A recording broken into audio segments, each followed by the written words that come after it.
नमस्कार, आप देख रहे हैं पॉइंट ऑफ इंडिया न्यूज़। आज हम बात करेंगे प्रेमिला जयपाल की। प्रेमिला जयपाल कौन है और अमेरिका में क्यों है सुर्खियों में, तो आइए जानते हैं उनके बारे में। अमेरिका में बाइडेन प्रशासन ने सत्ता में आने के बाद कई भारतीयों को बड़ा पद मिल चुका है। इस लिस्ट में Indian American Congress women Premila Jaipal का भी नाम शामिल हो गया है। जयपाल को anti trust, commercial and administrative law की सब कमेटी में उपाध्यक्ष के लिए नामित किया गया है। 55 वर्षीय डेमोक्रेटिक पार्टी की सांसद जयपाल ने इस पर खुशी जताई है।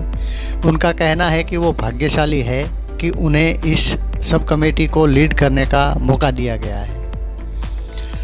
2 दिन पहले ही उन्हें डेमोक्रेटिक पार्टी की सांसद एलिजाबेथ वॉरेन के साथ मिलकर हाउस ऑफ रिप्रेजेंटेटिव में धनी लोगों पर नए टैक्स लगाने का प्रस्ताव सामने रखा था।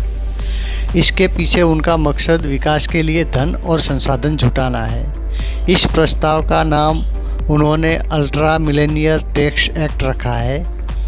उसके तहत उन्होंने ऐसे लोगों पर जिनकी कुल संपत्ति 5 करोड़ से 1 अरब डॉलर तक है 2% तथा वार्षिक कर लगाने का प्रस्ताव किया है। इससे अधिक की संपत्ति वालों पर 3% का प्रस्ताव भी किया गया है। उनके द्वारा जारी एक बयान में कहा गया है कि लोगों के हितों के लिए काम करने के लिए हुए ज़्यादा पारदर्शिता बरती जाएगी और गलत जानकारियों को फैलने से रोका जाएगा और फ्री प्रेस को बढ़ाने में मदद मिलेगी। इनके माध्यम से एक स्वतंत्र प्रेस या प्रेस की आज़ादी को बढ़ावा दिया जा सकेगा। गौरतलब है कि पिछले वर्ष जयपाल ने 3 टेक्निकल प्लेटफॉर्म के पूर्व सीईओ जेफ बेजोस, फेसबुक के सीईओ मार्क जुकरबर्ग से कुछ सवाल पूछे थे। गौरतलब है कि 2020 में हुए चुनाव में अमेरिकी कांग्रेस के निचले सदन में प्रतिनिधि सभा के लिए डेमोक्रेटिक पार्टी के सभी 4 भारतीय मूल के प्रत्याशियों ने जीत हासिल की थी। इनमें से डॉक्टर एमी बेरा, प्रमिला जयपाल, रो खन्ना और राजा कृष्णमूर्ति शामिल हैं।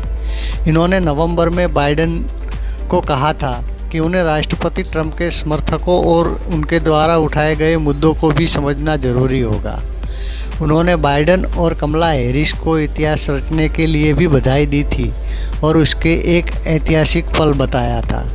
प्रेमिला को दिसंबर 2020 में अमेरिकी संसद के कांग्रेशनल प्रोग्रेसिव कांग्रेस (CPC) की अध्यक्ष के तौर पर भी चुना गया था। ये पद प्रभावी और अनुभवी सांसद को दिया जाता है। आपको बता दें कि प्रेमिला जयपाल का जन्म 1966 में तत्कालीन मद्रास, चेन्नई का पुराना नाम में हुआ था। उनका अधिकतर समय इंडोनेशिया की सिंगापुर में बीता है। 1982 में वो जब 16 वर्ष की थी तब अमेरिका गई थी। उनकी कॉलेज की पढ़ाई अमेरिका की जॉर्जटाउन यूनिवर्सिटी से हुई है। उसके बाद उन्होंने नॉर्थ वेस्टर्न यूनिवर्सिटी में MBA की डिग्री हासिल की। वहाँ से डिग्री हासिल करने के बाद उन्होंने कुछ समय तक फाइनेंशियल एनालिस्ट के तौर पर अपनी सेवाएं दी। इसके अलावा वो शिकागो और थाईलैंड की डेवलपमेंट प्रोजेक्ट से भी जुड़ी। 1991 में पब्लिक सेक्टर से जुड़ने से पहले उन्हें मार्केटिंग, मेडिकल और सेल्स फील्ड में अपनी सेवाएं दी है। अमेरिका में हुए 9/11 के हमले के बाद उन्होंने अमेरिका में विदेशी मूल के नागरिकों को संगठित होकर एक ग्रुप बनाने का समर्थन किया था। इसके अलावा उन्होंने हेट फ्री जोन की स्थापना की। ये ऐसा वक्त था जब एशियाई मूल के लोगों के साथ अमेरिका में सही बर्ताव नहीं हो रहा था। उन्हें संदिग्ध नज़रों से देखा जाता था। उन्हें इमिग्रेशन के नियमों को और पारदर्शी बनाने के साथ साथ उन्हें लचीला बनाने का भी प्रयास किया। बुश प्रशासन के दौरान वो उस वक्त सुर्खियों में आई थी जब उन्होंने देश भर में फैले करीब 4000 सोमालिया के लोगों को सुरक्षित वापस भेजने में सफलता हासिल की थी। 2008 में उन्होंने हेट फ्री जोन का नाम बदलकर वन अमेरिका रख दिया। 2013 में उन्हें चैंपियन ऑफ चेंज के नाम से भी जाना गया। ये खिताब उन्हें व्हाइट हाउस से मिला था। उन्होंने ट्रंप प्रशासन में अपनी आवाज़ खुलकर बुलंद रखी थी।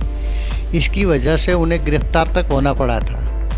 इसके बाद उन्होंने इस गिरफ्तारी को गर्व का विषय बताया था। उनका कहना है कि यह अमानवीय और दरिंदगी के खिलाफ आवाज़ उठाने की वजह से उन्हें जेल जाना पड़ता है, तो ये उनके लिए गर्व का विषय है। ऐसी ही रोचक न्यूज़ जानने के लिए देखते रहिए पॉइंट ऑफ इंडिया न्यूज़।